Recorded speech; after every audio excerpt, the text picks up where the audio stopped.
Gmail ID password কিভাবে change করবেন। আপনার জিমেল আইডি যদি হ্যাক হয়ে যায় তাহলে আপনার পেজ কিন্তু হ্যাক হয়ে যাবে, কারণ জিমেল আইডি হচ্ছে মেন, বুঝতে পারছেন। এই জন্য জিমেল আইডি যদি সন্দেহ লাগে তাহলে জিমেল আইডির পাসওয়ার্ড চেঞ্জ করে ফেলুন। কিভাবে চেঞ্জ করবেন তো আমি অবশ্যই এই ভিডিওতে দেখাই দেবো, বুঝতে পারছেন। ভালো লাগলে একটা লাইক এবং আমার পেজটাকে ফলো করে দিয়ে ভিডিওটা শেয়ার করে দিবেন। তো ভিউয়ার্স, কিভাবে পাসওয়ার্ড চেঞ্জ করবেন জিমেলের আমি দেখানোর চেষ্টা করছি। তো সর্বপ্রথম জিমেলে ক্লিক করতে হবে, ক্লিক করে দিলাম। জিমেলে প্রোফাইল আছে, এখানে আপনি ক্লিক করে দিবেন। এরপরে ভিউয়ার্স, এই যে ম্যানেজ ইওর গুগল অ্যাকাউন্ট, এখানে ক্লিক করে দিবেন। সিকিউরিটি অ্যান্ড চেক ইন আপনি এখানে ক্লিক করে দেন।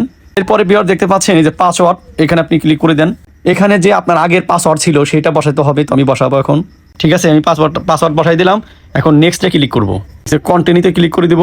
এখানে যে নিউ পাসওয়ার্ড, ঠিক আছে, এখন নতুন যে পাসওয়ার্ড দিতে চাচ্ছেন সেটা কিন্তু এখানে বসাইতে হবে। ওকে, নিউ পাসওয়ার্ড যেটা দিবেন, কনফার্ম পাসওয়ার্ড সেটাই দিবেন। দেওয়ার পরে এই যে চেঞ্জ পাসওয়ার্ড এখানে আপনি ক্লিক করে দিন। আমি ক্লিক করে দিলাম এই চেঞ্জ পাসওয়ার্ড। ওকে ভিউয়ার্স, দেখতে পাচ্ছেন পাসওয়ার্ড চেঞ্জ সাকসেসফুল, বুঝতে পারছেন। তো ভিউয়ার্স, আমার পাসওয়ার্ড কিন্তু চেঞ্জ হয়ে গেছে। তো জিমেল পাসওয়ার্ড চেঞ্জ করতে পারেন, অবশ্যই একটা লাইক কমেন্ট করে ভিডিওটা শেয়ার করে দিবেন।